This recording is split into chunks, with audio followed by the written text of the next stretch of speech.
Ui dồi. cũng để chạy cái tiểu chỉ tao cái mình kia đấy chỉ để xin nữa thôi.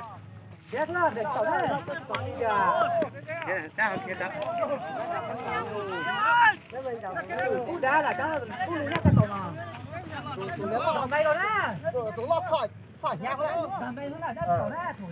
nó đang có lọt qua nhà anh đó. Rồi để em bó.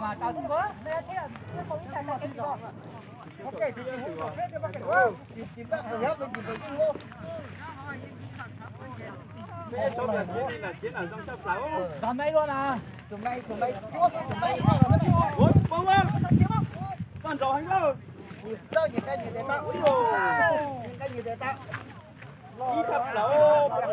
Nó mà không có đất thứ gì chỉ mồm à? Nó to mà.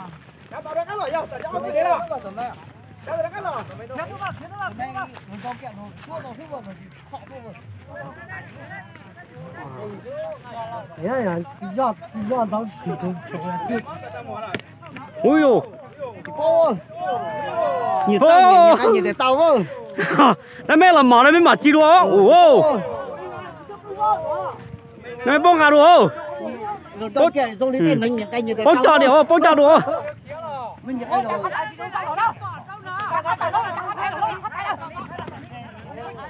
Chủ lo là lý chỉ tàu ra chạy do mà.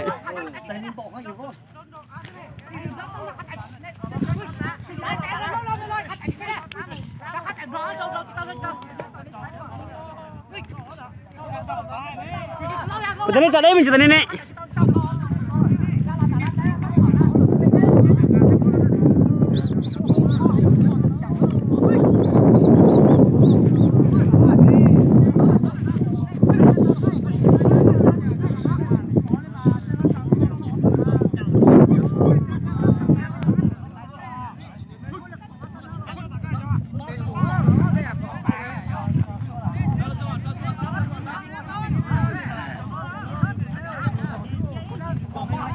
Tự sụp đó trao dừng liên liên nó chỉ là ai đã nói cho chỗ chi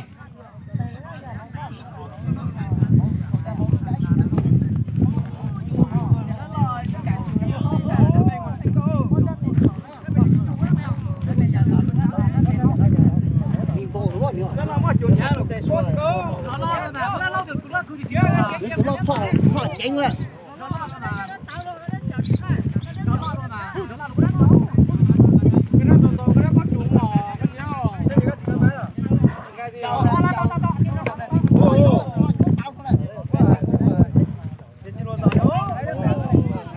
con trời ô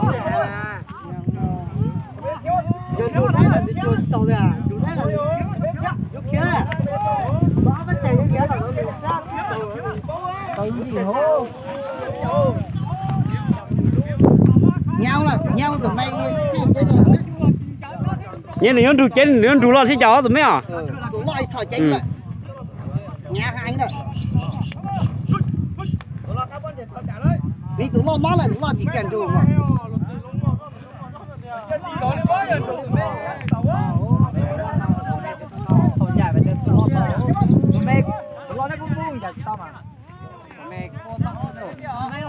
tụi nó nhau rồi tụi nó có chanh rồi nó tao á kia trả tiền là giao tao á tôi sẽ chỉ cái mình cam bảo không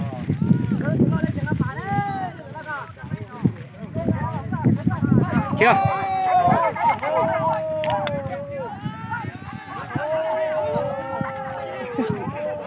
lo tao lo còn đây rồi lo gì nữa tụi chơi gì rồi